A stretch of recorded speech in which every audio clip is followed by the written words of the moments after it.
Ti Haman so boy a shapey or brafo ninum to a quentuno. Sokoda, penny ha, now on nothing. Come on, I push with Ninja, my sister, a woody, come in chapel. That's right, a quaura, me bububa, any poto, Memfa, no, Sayo, Wadakalo, Obiano ya, Obi Sokafu.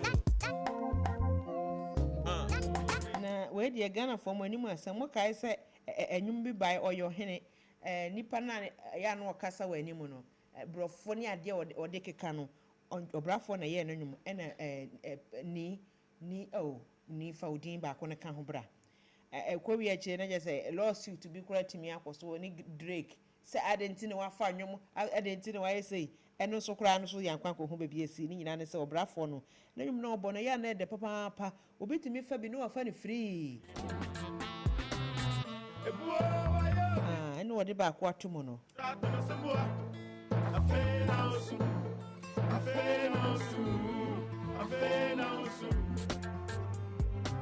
And it's Ghana Music Award 2000 Obrafo Waje. Artist of the Year, Hip Life Song of the Year. And a 2004 Ghana Music Award and so Wadi Fantasia Pa Eje Album of the Year. Album akese nketua ne dentem wo ye nyina so de nyina bebrebe agigi award pa umuka no ne kese eba 1999 asembeba 2001 tafo ana tafa ana tofa and also 2005 asembeba debi and also wotimi edibai wo the heavy by 2006 entity part 2003 still strong 2018 love anthem 2018 Adumbi 2019 na je say enma wodi abane abon dia kese bebrebe entity pay je say edu time pa ai enye high bofo eni a train for ensutie ye wa basa edu time yetu Ghana for entity pa nwum na edi twe na ano execution entertainment whoa, yeah. Ghana, my baby. Ghana, me a muyanko. Epiani, I get you. Whoa, yeah. Ghana, my baby. Ghana, me a muyanko. Epiani, I get you.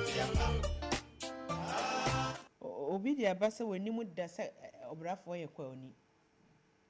Was so when you would da so Obrafo free obo kwa ya ai sene ne tree ne de me say nyina ka bomu a tren nyina ye tree at the right place the right time come on y'all do the right thing be at the right place the right na satam 1976 na e won na Elliot brofudin na guso wo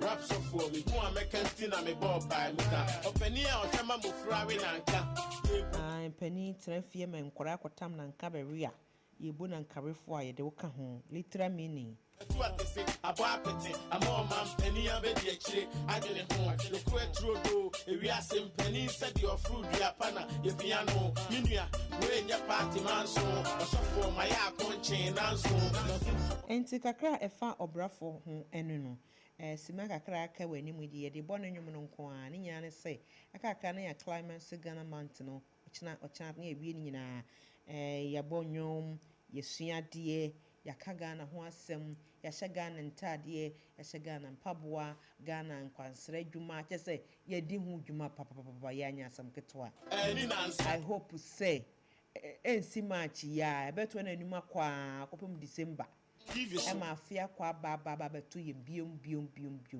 on crap so or that's so damn onopa debi oyele to adwuma managing director to tempuma oni atenka pesa me nkumunya ode samandi ahye aketu ahuma na adwen beti aban ho atu adwam asaban saka no so ano whoa yeah Ghana my baby Max FM 89.7 whoa yeah Ghana my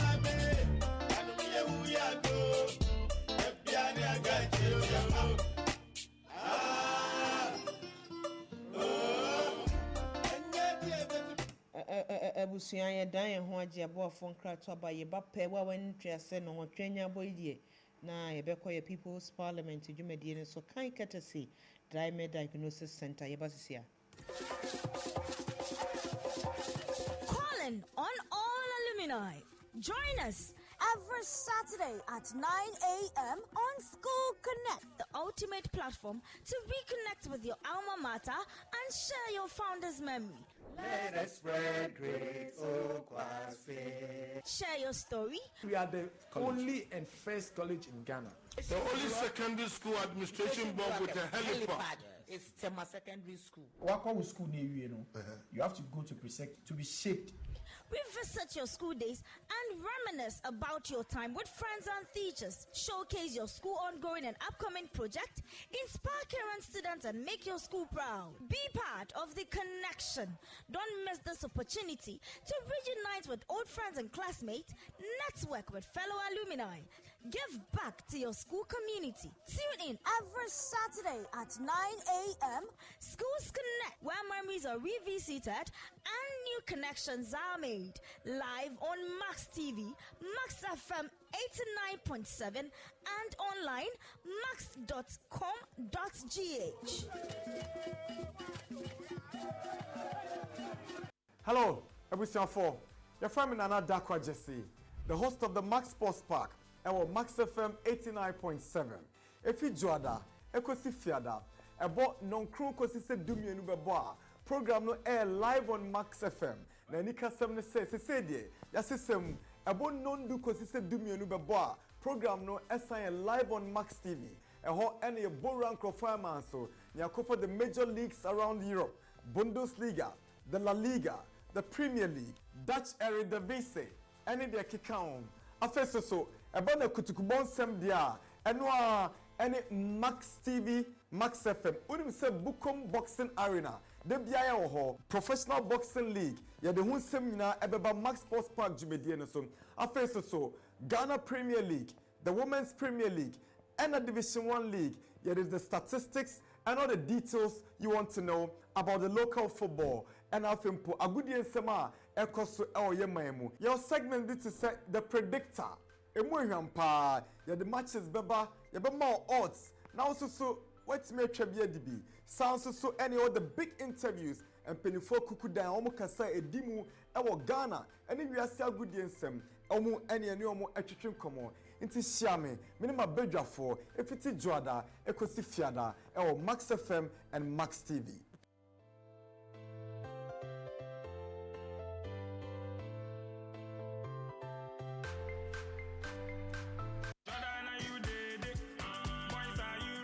Get ready. The Ghana national football team returns to the pitch for thrilling international friendly matches you cannot afford to miss. First up, the Black Stars face Austrian national team on 27th of March 2026. Then the excitement continues as Ghana battle European giant Germany national football team on 30th March 2026. And on 2nd June 2026, the Black Stars take on Wales national football team in another exciting showdown. 3 big matches, 3 tough opponents, 1 proud nation. Catch all the action live on Max TV. Max TV, home of sports. Don't miss a moment. Cheer the Black Stars to victory. For sponsorship, call 0208 623010.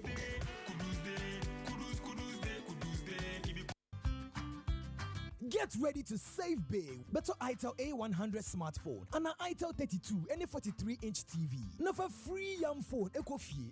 What's here? Free yam phone. Also, grab Infinix Hot 50 series and enjoy a massive 150 Ghana cedi discount on each purchase. Buying a Techno Spark Slim and you for 99 Ghana cedis keke eka home. Then the latest Techno earbud BD04. Better fridge. Now for 400 Ghana cedis eka home. Then 2000 watts Binatone stabilizer. For full love Ghana. Shop Max Buy. Call 054-401-9552 or visit maxbuy.com.gh.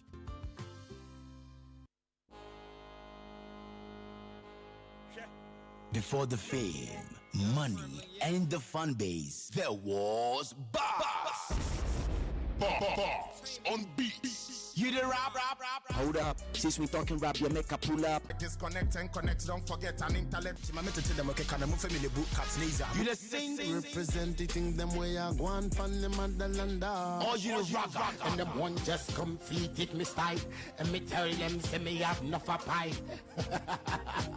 Versatile. Boss on beats. Then this is your time. Calling on everybody we have them. You call them underground artists, but I call them the up and coming arts. Boss on beats. My name is Nanakusi Bediakon, but you can call me Viper Lino. Join me this and every Tuesdays, Thursdays, and Fridays, 7 to 10 p.m. on Max 89.7 FM. Let's run the city with no pity as I give you the beats and you deliver the bars. Boss on beats. Bars on beats with Viper Lino.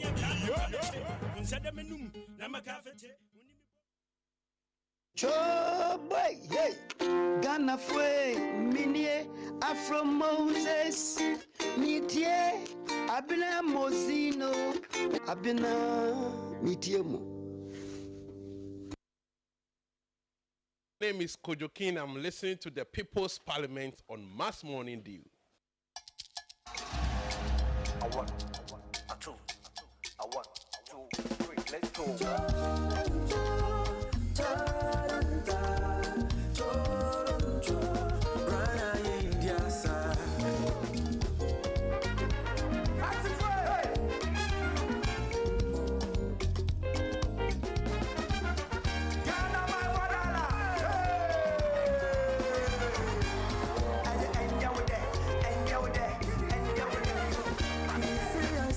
Too much, I'm way too hot.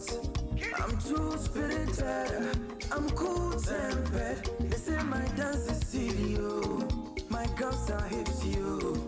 I love my soccer, all my ladies taste like sugar. I'm made in Ghana, I'm made in Ghana, I'm made in Ghana, I'm made in Ghana. Welcome to Monday morning. I'm made in Ghana. Max FM 89.7. I'm made in Ghana. I'm made in Ghana. I'm made in Ghana. You can take me to London. I'm made in Ghana. You can take me to Lagos, but I'm made in Ghana. Like a basic kotoka. Boga unity, yeah, on the car. You can say, boys, I share your temperature. Now you put on one some pocket pressure. Now still you did that. And show one show love, you be my boss would say so when I treat the best. I have to some man fans fire yawa. Rasta man say one low. From Bole to Accra, one soul. Jenina City, one do. Kill a will in the paya, one go. But a man day, they one chop rango. But some few one day, they one show. Gonna be the gateway, no be the window. Yenina do Ghana for 17 a yan show. And so die a Messica, and when you change the fact, so none of the woman tell that you best.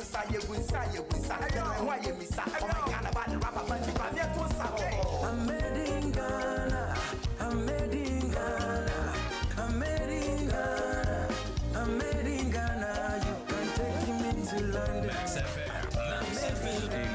89.7. Take me to Lagos, but I'm made in Ghana. I'm made in Ghana, I'm made in Ghana, I'm made in Ghana, I'm made in Ghana.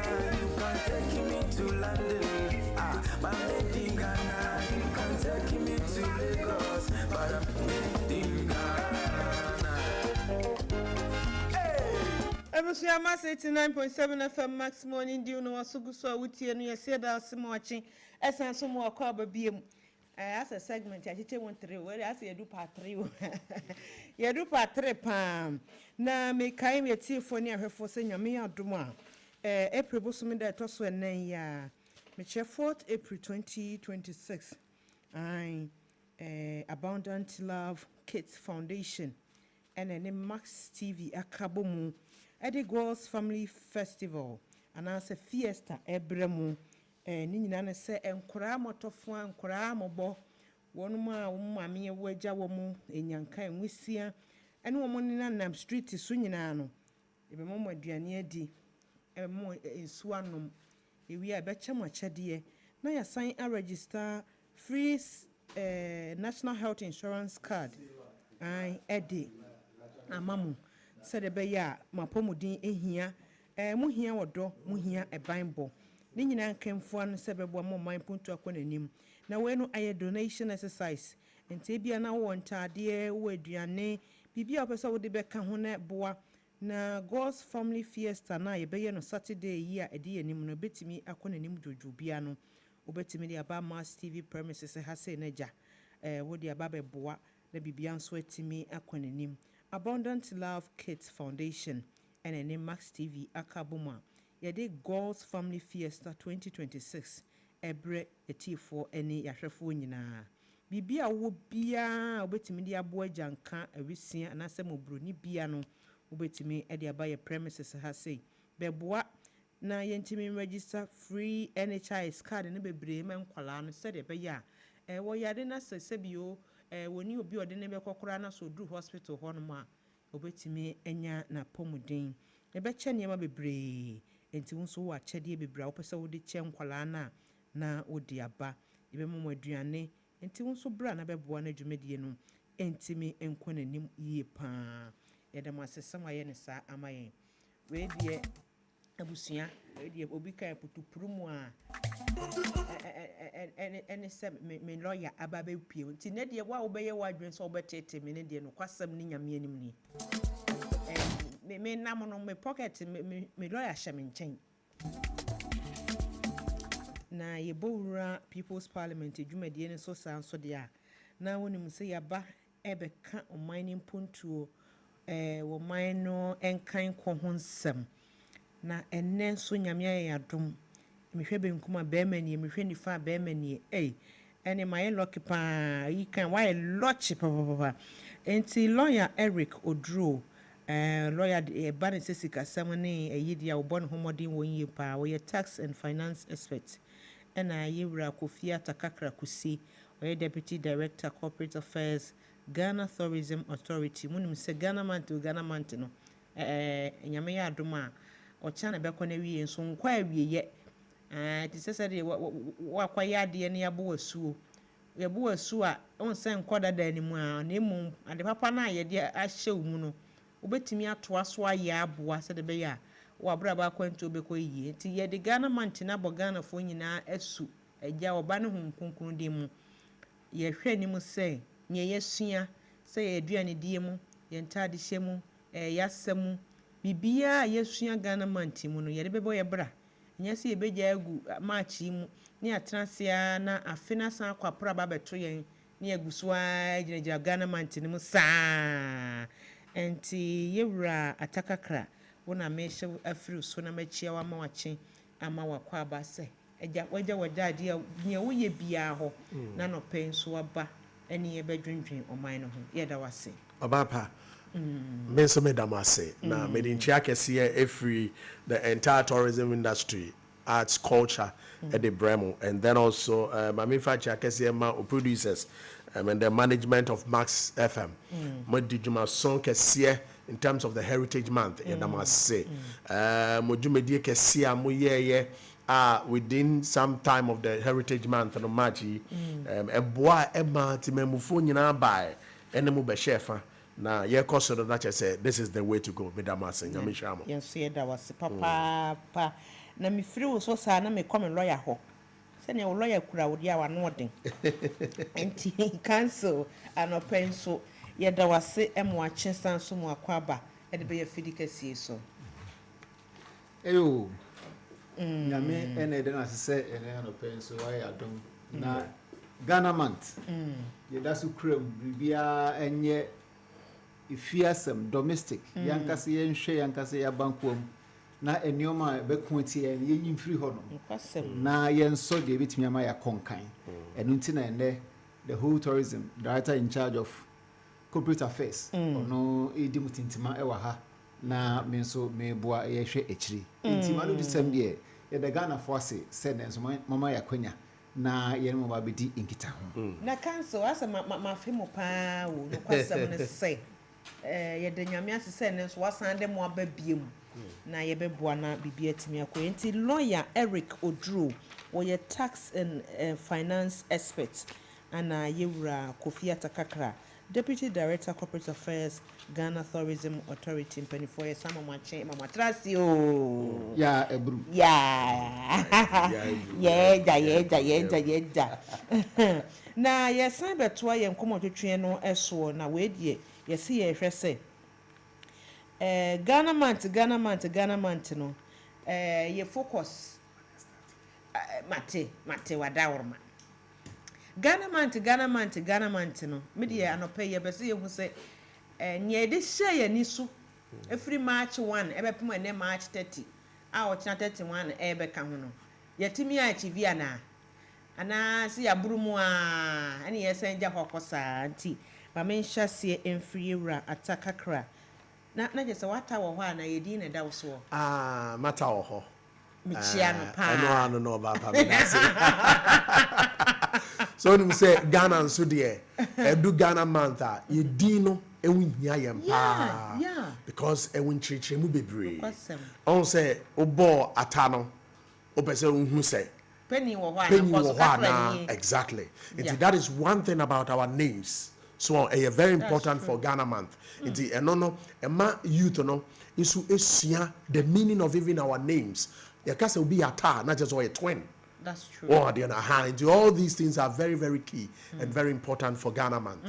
Yeah. Obapa wasema obisa a very very key and very important. Now ohwe Ghana month ya yebetimi aka say nyame nchade yetimi achieve the purpose intia Ghana month, Ghana Heritage Month. Now, you can say your heritage started right from your independence. When Ghana ye G Fahudi no so nyama be brave. One thing also, fortunately, in Ghana month, His Excellency John Dramani Mahama, the president, a call for reparations in terms of justice during the slavery. Osha, we yentimi en slavery en free Ghana month mo yentimi en free heritage mo. Why do I say that? Because Osha ye free baby and ayaba be do baby aye do. Inti sa milestone na Ghana ajiatumi UN ajiatumi a big milestone for the heritage month. Now one thing also is that Osha metimi aga say pepeso aye do yetimi achieve a lot for the heritage month. Osha, it boosts tourism by showcasing your cultural heritage. Okay. You see, culture is the foundation of our tourism. Tourism, culture, to be frank with you, culture is broader than tourism. Because the tourism that is it. But I'm from the tourism sector. Obu Obeka said, no, I didn't make us. The reason why I make us is a culture is the broader perspective. Tourism in Niho. That is it. So now nyamin chade mosha yetimi ultra your cultural experiences you have in terms of Ghana month abuapa and then also your natural attractions osha ye didumedie bebre ebaye even some of the sister stations echo various tourist sites and attractions various expeditions sanya many nyina no na chese ye bo your heritage who dey ro na womu call ho nyina no omo ye bi e friend community engagement ni nyina no na chese ye hu ya mamre ni ya mane na all say most of these tourists both domestic and international womu call these places now womu immersing omo into the local setting, local community into almost the local community in terms of natural attractions tourist site language food clothes exactly it's Sunday morning say yes ama your heritage month or etimi edimu and then also your hospitality your hospitality no so yetimi showcase here. It means showcasing your hospitality, your friendliness in terms of saying I will be brave about Cronimo. Now, one buy and also one more at the report be brave out. Say Ghana is a very friendly place to live in. One of them is His Excellency John Dramani Mahama, reparative justice now, UN editu mono. Or the two just say Ghana is a friendly country. Yetimi aboye humbra. Ama say we are seeing him say right from the year of return, beyond the return. Now Black Star experience no. Yetimi who say bois ama your hospitality no. Etimi ejina. And then also yetimi attracting more visitors, more tourists. At the bar or minimum. I don't think America sa Mosha every year biano. What happens is that per the tourism report you increase your numbers in terms of tourists one bar or minimum. One bar you know so no one ebesia ya mamre ni ya madie. Womu sia ni nyina no na womu yede may call me next point no womu yede womu investing into the local economy and one of the pillars are yede see ho say Ghana month ebetimi achieve ne say tourist ne ba womu sia ya mama ni amane no so no na womu identify various areas of investment into womu to me investing into the various sectors of the economy into try see tourism a multi-sectoral sector a cutting across various sectors of the economy. And because of the Heritage Month, Obi buy and we're investing into the architectural sector. Obi buy and we're investing into the health sector. Obi buy and also we're investing into a agri sector. You've read agro-tourism.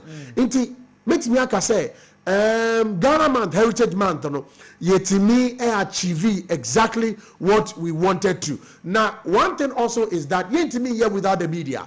Media no mo so mo bohu de ropa ematimemufo etiase the reason why it was a G Heritage Month Ghana Month etum obapa obisaya ne kwan so ano me da say we na wo more tourists any more visitors no last so ye lucky palm national carnival value change ye ka ho asem no kra ko we eche na che say we are seeing na World Carnival Commission president eba ye studio ha say Yebra Antonio Cloud. That's right.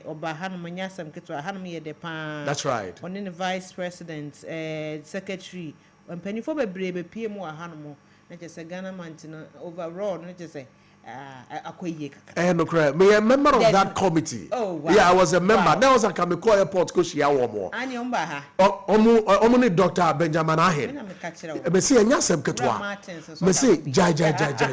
And now unfortunately no omu around still ombeko Gomwa Easter Carnival. Yeah.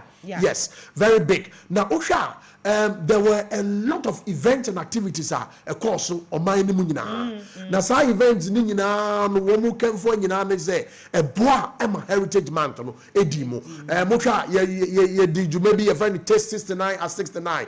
Ghana Tourism Authority, Ghana Culture Week e course carnivals e course Osha your friend is saying Akwaba Festival echo a lot of events. They can say a boboni in answer. Max FM, Max TV, Mudi Jumaso Kesie, and also Eddie Revelers, Eddie Timemufo. Na muye na a promoted domestic tourism. Domestic tourism is definitely the way to go. Obapa, me that's it. Okay, my main comment me cancel so I no pay. Cancel. You know cancel. Cancel one I no pay. Yes, I tell you, be some what I say. I don't meet you also. Minua be ma atakakra wakasa bebre na media me ba wo so na sika 70 na meba ne waka nyina no ye digu chance mu a Ghana fo nya sika gu womboto mu ana okay ema yetimi tete ho tax de bo man mpunto ana ayo yeda obia se na sa ensenka opani dia tudwa no ehun sinsonso no bebre na ohwe 2019 enipa about 1.1 million anameboa yes and then yes kakitwa na enya free dollar mo 2024 back tourism side na enya 4.8 billion dollars. That's right. Hey enti si enya sa sika we say ya eno no ye part of the total revenue. Okay. Enti sika Ghana enya ni nyina sa ebrenu no eka ho. Okay. Na they are me suggesting say yenye specific development model in relation to tax and non-tax revenue generation strategy. Na ninchire mu nyina ne say ade a ye begege no ho sika na ye begege no yenhwe na yemfa emmo sa ba bia efiri ba no ho bra Oh wow, nti me ntwa no. Yen hwe ne se bia akwansra na adwuma na ba ye no. Site enkrofo kokoko ho no. Na 4.8 billion. Yen fa nko ho nko develop ho no mu. Okay. Because 4.8 billion a bit me at 10 year around ben you be brave. But a bekwa kogu consolidated fund. Yes, ono ma kire ne yen fa ye. Eno na wom eno na wom eno. Enya kotom pe aban no so no ne priorities and as new megu na ni so no e be brave. Eti won say na dwen enko ho ye. Because or hwe ba bia political no benya points. No this kana kwa kwhye ho. Enti yen starting specific development in relation to specific revenue generation schemes. No, just no contribution, no chop na. Bibisa. Two years sa, ni enti American sa say can come away. A bad tax ya jeje tax. A higher ablekuma area na me bo ablekuma central ablekuma west ablekuma north. Say ya jeje tax na. You make sure say omo mutua market toll, fees, license, any property rate ni say you know. All who some for so direct. Enti be a baha. You see giant school, anasa hospital, anasa be a recreation center, a boy nyina ho ban baako. Enti esanse udin ewo omo tua to ewo crack emu no. Say hospital a ubebia onya 18 years bia no. Oko hospital na so oko friend saying apomjin srahwa ya beji ni 20%. It's 1,000 Ghana cedis, beji ni 200 cedis. Wow. Enti obehu say tax na neto na metua no emfaso wo so.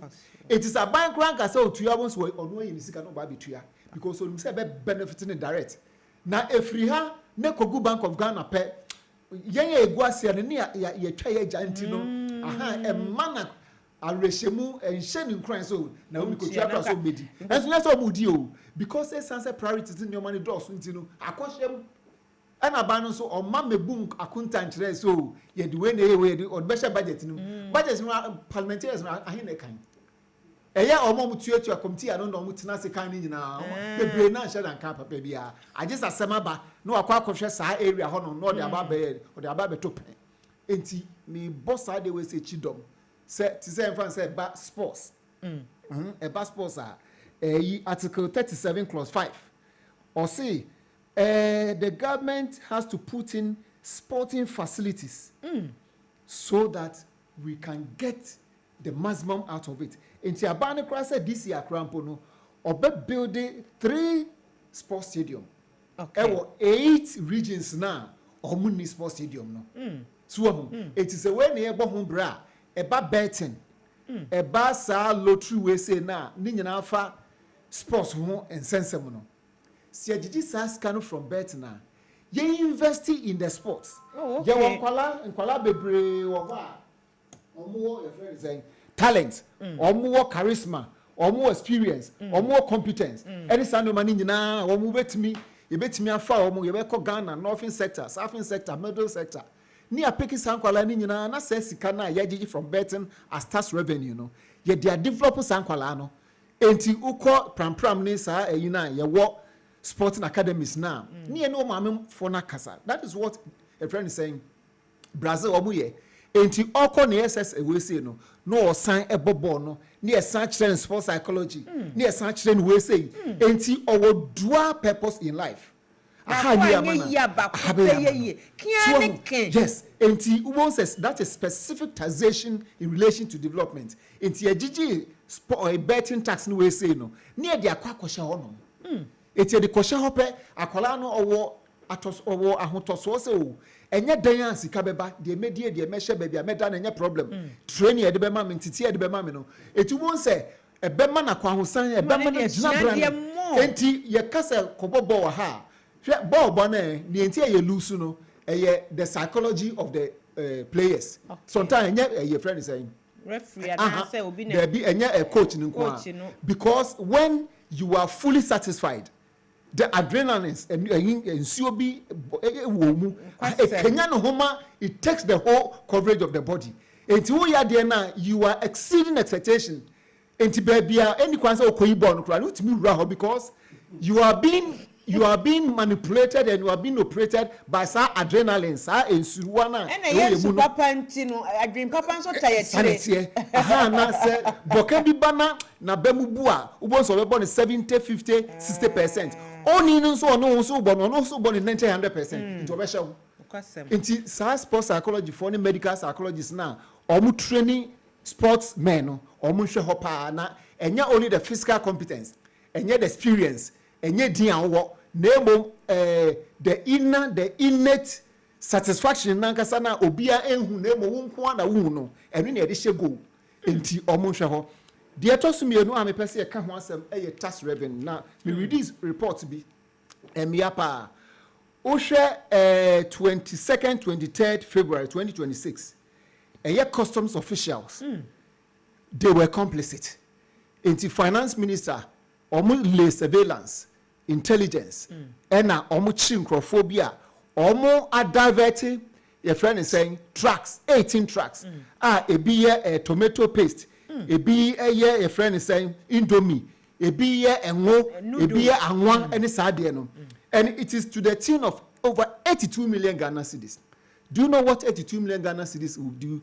We say ekwa show obi botomo we ekwa show obi botom enti se tax revenue no na 2020 yenya 44 billion 2021 yenya 57 billion 2022 yenya 75 billion 2023 yenya 109 billion 2024 yenya 156 billion 2024 yenya 225 billion na enipa kakrab we are reported cases yenya report no so yes enti sa tax revenue na yenya no minus we say enti custom officials na omo aye dwirimude na finance minister enhu no akogu ni botom market woman businessman so no akogu ni botom esa se when to tax nti no oba be highly competitive etini no man na oton no betimi atete so na omo mu tua tax no they come they omo nye competitive because ono akotua tax in the so the shame etu bon say ebi mu aye ye tam no wa bra o ma fa dwirimu kwan so aye ye no na man fon so sofa omo so fa no so na dos because bebre na ye tax compliant enti uhwe sa ade we say sa abrabo we say 82.6 million tax loss to the cooking oil tomato paste spaghetti where one aspect of enyoma import to enti nyoma aka electronic gadgets computer gadgets food and beverages medical pharmaceutical na efia brochire ba na tax reader so na ye hu ina no even vehicles thank you vehicles papers eno ko ye twifem obabo so kan so a opeso de jew o ko kan pe o se obia eye n'adwuma enti there's incongruence just say pepe unfairness injustice e was system no because enipa afasa akonya we say so systemic control and weaknesses by top management because no to me no enti o ma direct say saka we say mamu di akire anansa mo mani ntwam a utimi nka hoye o ko report na ehun so ebeyi wadi onu so na kura to me no de kokot anansa de ko ba bi no amu ani anya din pe esa say oni skenti no na ebu so enti sa enyoma we say tax eye issue a edamakoma so pa etimi say finance minister sa issue no oni akire ne nyina ye be di akire ye be trokrata e dia be bisa ne say sa over 82 million Ghana cedis na amount for we aye no akosi sen eye himfo let's yengu omonimas yemro mu fati bi so name and shame yes put them to shame no obia ye from to jail e do to jailer na ya no with hard labor enti kwasi ade bia 2 weeks kwasi ade bia na ye do makomu krom no makodo na manfo ohu dream yes say you see we don't do punitive enti na ye defe enti nipa no be wieska na ya san to abama na ya san boy nsema ma no because we held them name good animals 1 2 3 obi abedi nlem scandal hokra wonfa and as a national no e wo skaketi a etumpon konkran a ade o ye bia ne ko wano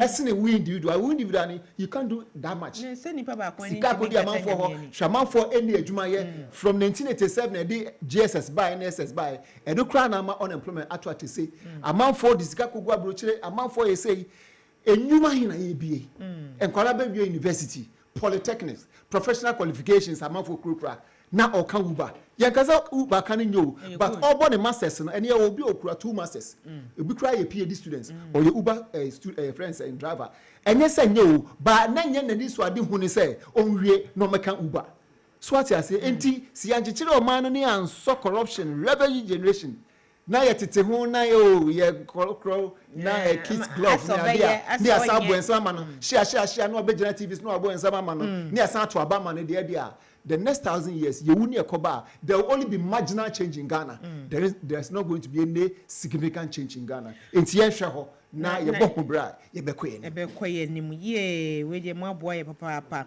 me ko penny nua no so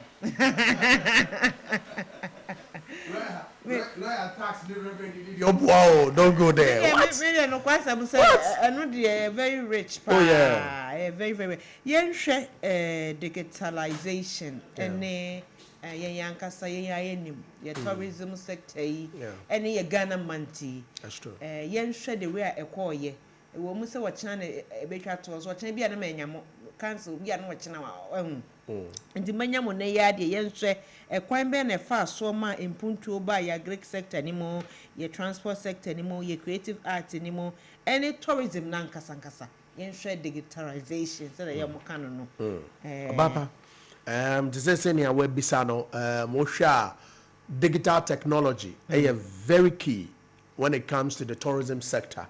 On say make us say tourism a multi-sectorial sector.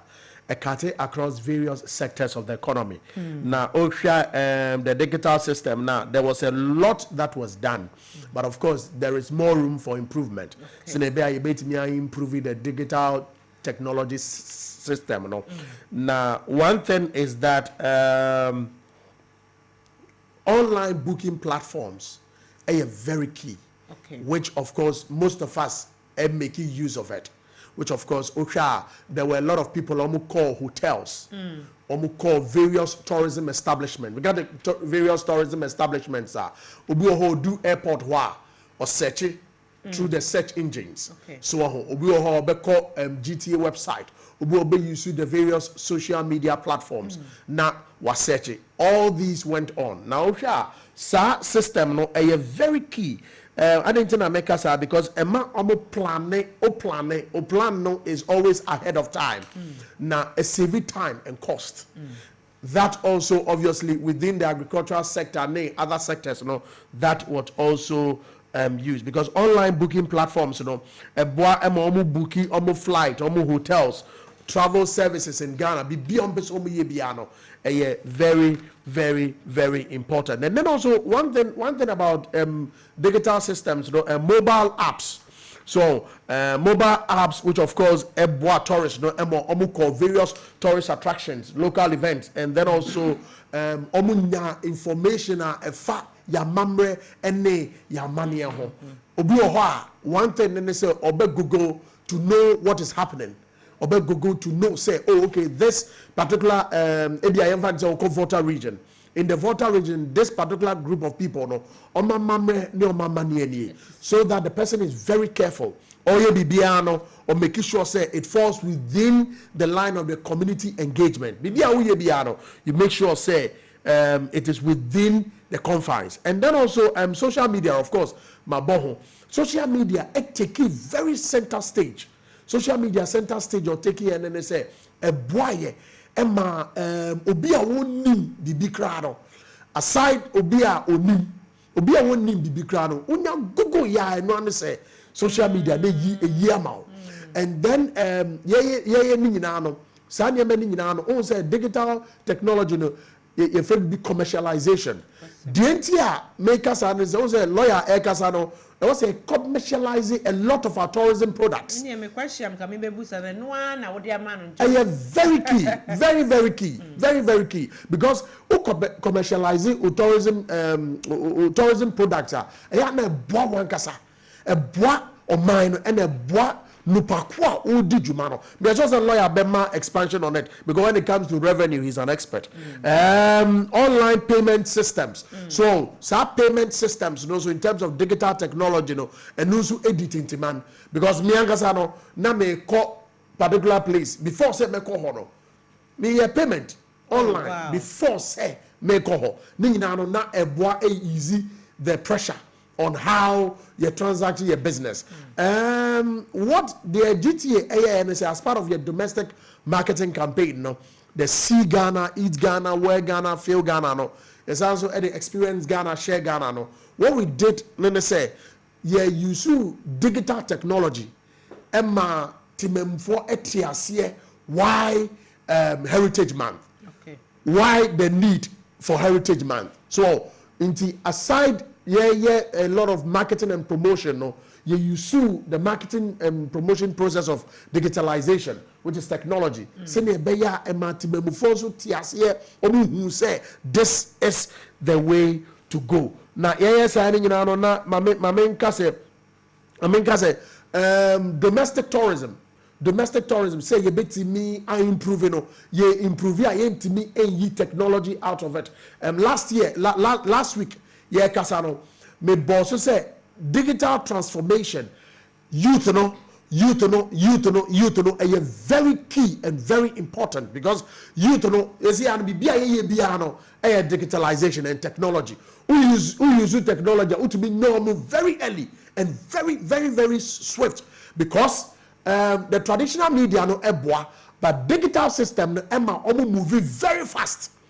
Ebi ene say yemfa ne say ye wahai e was say ye tu kwan na ye ko ebi abebi to say Ashanti region na ye ko bisa abrewa bi say this particular ebi yemfa ne say amamre ana amane bi no den ena ewo mu onchirechire ye mu what you say eno wo ho but ye betimi atena in the comfort of our home now you search it and who say, oh, this particular thing, this is how it is, even before we get there. So, and then even some mobile apps, and then also even say, you bet me a friendly panel. Some many abua ama Heritage Month, it's me edimo.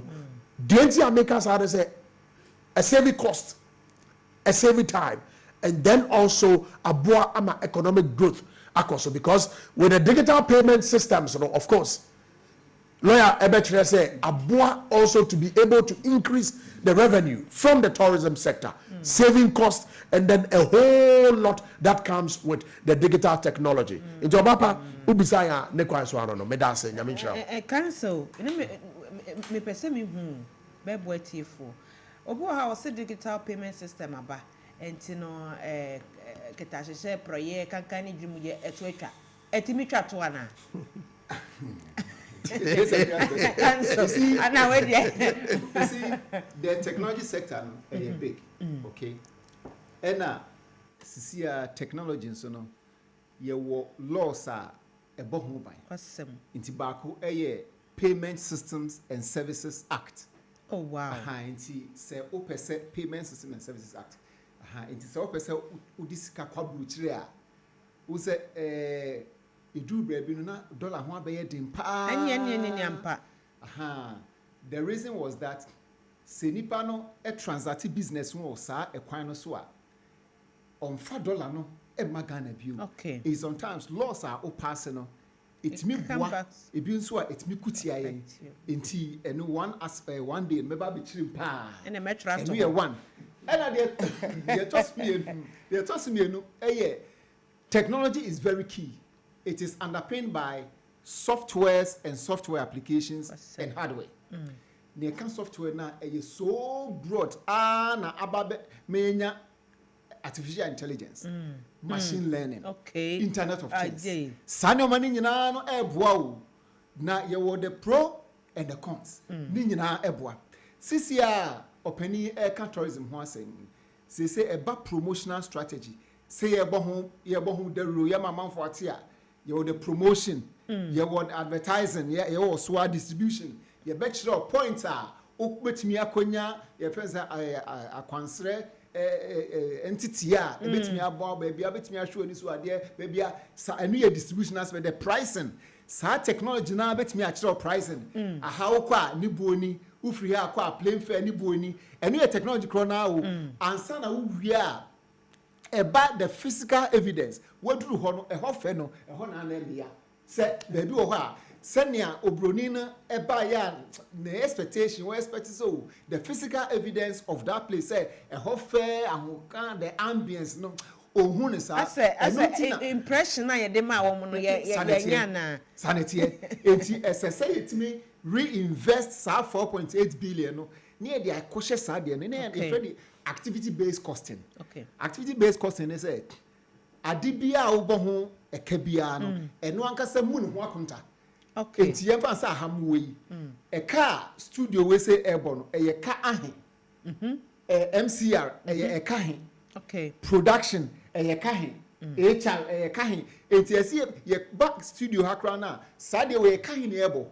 Wo out ye ka he ne ebo. Ye eti ye kra na e ka enti ye hu de obi a bonica e boama ye hu say no sakwa we say ana department or ana unit we ne kana oboy ne ntosomu ye hwehwe mu there's inefficiencies. Okay. Aha na un say biribia ndwene mu ntinu no atwobom wo to me ntinu no asan but ye bowrem I'm telling you say ye one key area ye betimi ahwe ho enti bon say a basa pricing strategy na e betimi am ehu all the tourist sites the artifacts baby bia price are edaso it depend on Germany or US or Australia or Fiji or Ukraine or nim to say answer na bedu ha no wa profile bibia so that is then we cut the processes and crowd the con etu bedru ho no get na oba be serve aduane no crowd no ni buafu wa restaurant ho no I say ya share ni say onye sales girl uka se fancy obra me no omuna enti the processes the human relation and the people implications are very key.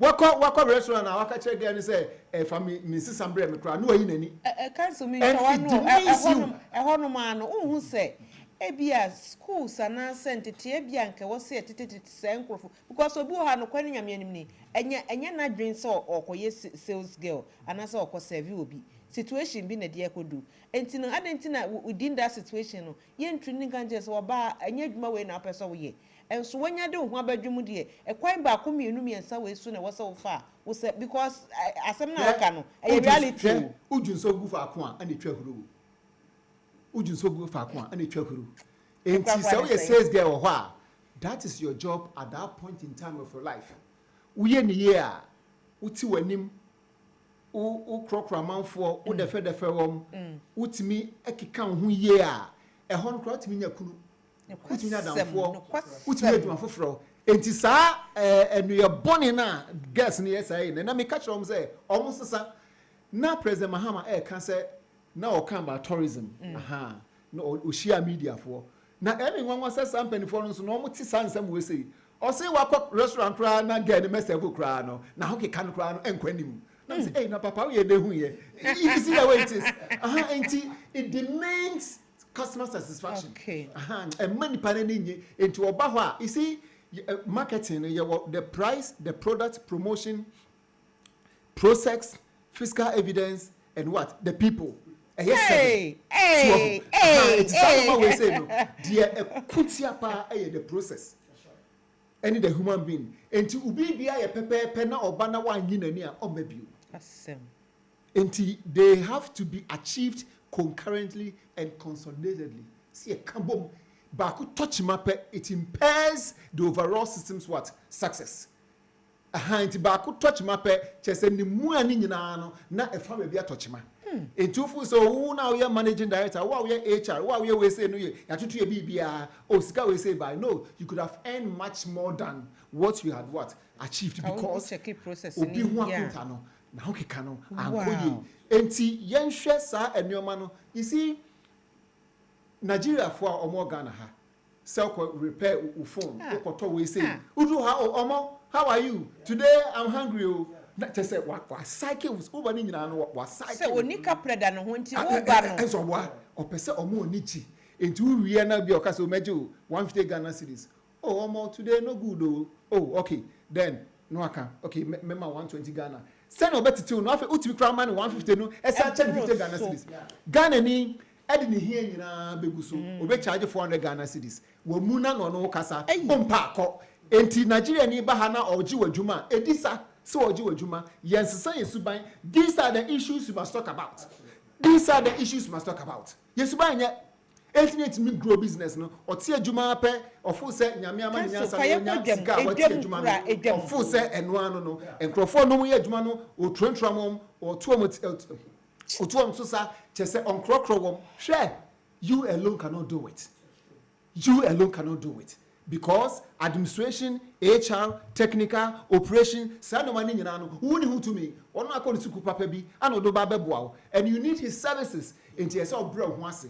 Enti na yemre ho ase na yenkasa ye, ni ensi ne ane ensi ye papa enti no. Ye tie adwuma within the next 5 years na gu.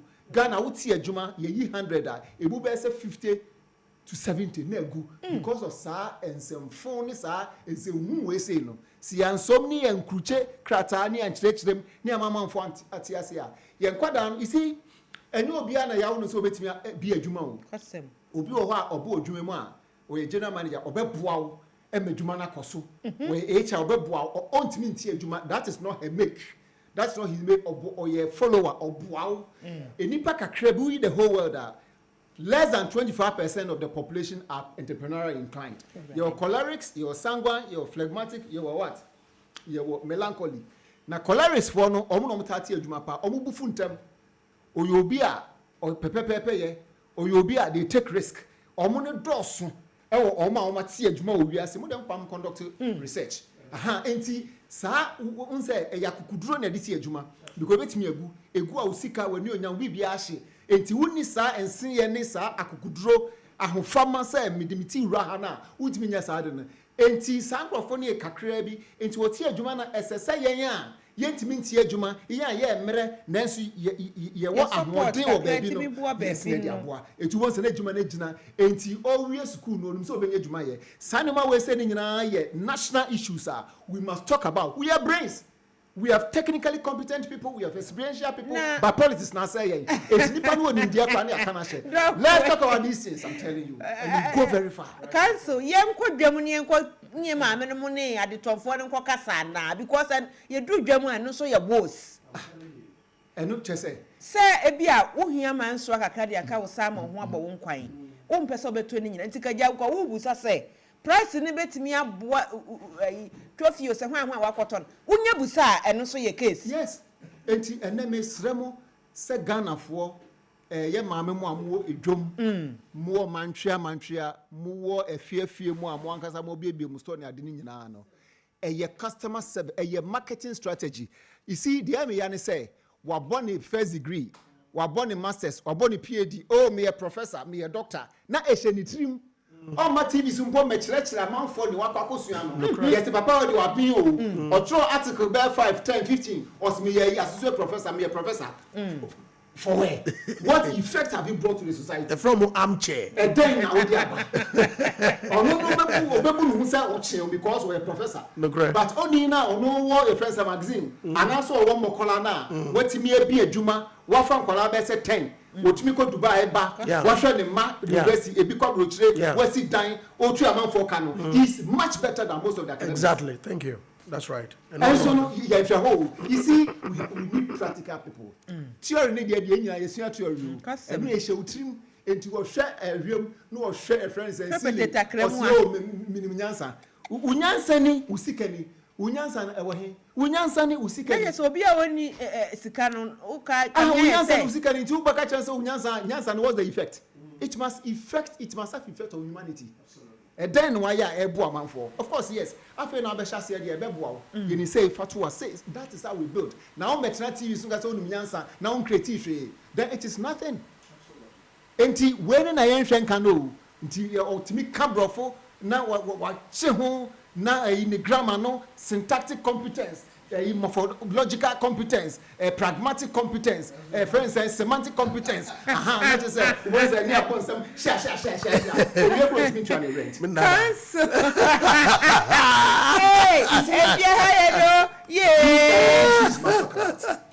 Right on point, man. Wow. Wow. That's all. Oh, right. The go to the ditch. So there's and then one machine they say, Usikan you Yansen. Well, Usikan Yansen. Aye. Usikan say, what being there. And they said, will be able to yeah. No, they are trying said name. Then turn it into commercialization. That's right. Commercialized products. That's right. You talk right now, at least we are creating awareness. Because if we purchase policy, purchase consideration, behind 1 ton in that, watching or better, usiesie ni ye na uti wanim na wo ye price ni ye a wentimi antokro be ka kire foforo saa de we say bebo saa na ye titi o man etu bon say afi na nkwada do na ewura nimu na ewura nimu enti efie bia your small business efie bia your small business owie university anu afa friend say ni pen ni paper and ni certificate abama me adwuma abama na adwuma abani is only able to employ less than 1 million people. 30 something million akano. One employer is a private sector. Which private sector is about 85%. That's right. About exports and so on, and new medical is less than 10%. You see the paradox? You see the irony? Yeah. Yes. Private sector now AGN no. 85%. No new medical no about crashing private sector no. So you see say we have nowhere to go. Because Abana Kaza is not productive sector, it's not in the productive sector. He enhances or create enabling environment about the business sector, the industry, the services sector. That is how it is. The services sector is 44% to 48%. The industry sector between 30 to 34%, and the agri sector between 19 to 22%. These are the sectors are a boy who buy. Bisa say benefit ben a yenya free agri kumu. Benefit ben a yenya free industry. And look at the top from industry is so much long value chain. Enti and one kwa bia ni create a juma. A house near me and income. So what are we doing? And our services. Yeah, because services in here. But or maybe or develop you must concentrate more on transformative industrial sector. That's right. Now the services services near a more or some more. Now they are. So I mean swim on tias. They won't say all the services. So I mean swim these are the issues, and we have people who can run this country. That's right. And yes, sir, what do there are people who also come in, they can run this country, I'm telling you. Yay! Let's fish out for those people, let's include them, and we'll change this country. We will change this country. Lawyer Eric Oduro, where the man funny last way be and tunes. I just oversaw Gio be an order be say because Nina no wakano. Nina no wakano. Yeah, Dana Papa, Nyankopo, Asia, maybe or two, I didn't know about Kahana. But Yebesa akase yewra kofi atakakra kusi nyame enhia papa nyame enhia mo be hia wa ha in fact if you hire the pa because we the tum no we the atom yesi konima mi kobi ene ma agro no eye de papa enti no yesi yedamase nyame nhira mo abeni abinyina ye frem anama babagie so yenim se oman ne ho do edamakoma so na ye bompa yesi nyankopon emo akokuduro mo betimi edi agina ne beba bia ano bi se unya for man ne ho adwuma to ho so de aka hu se wafa asem pa na wo de ato ho so so yenim se nyame bema bibia aye kama papa ye brade nyankopon de na mo ka twa to wo de 1 minute aka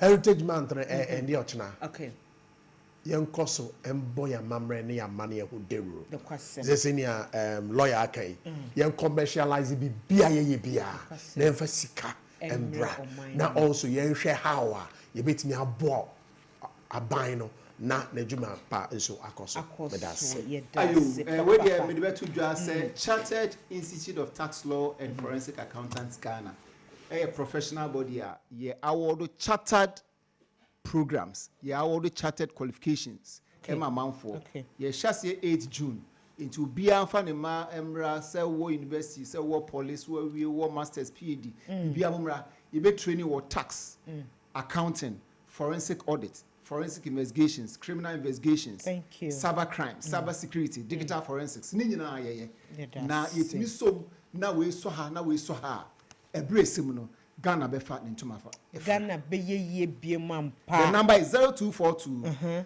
318 300 0242 318 300. Council Eric Oduro nyame insha pa eda se woni yira ata kakra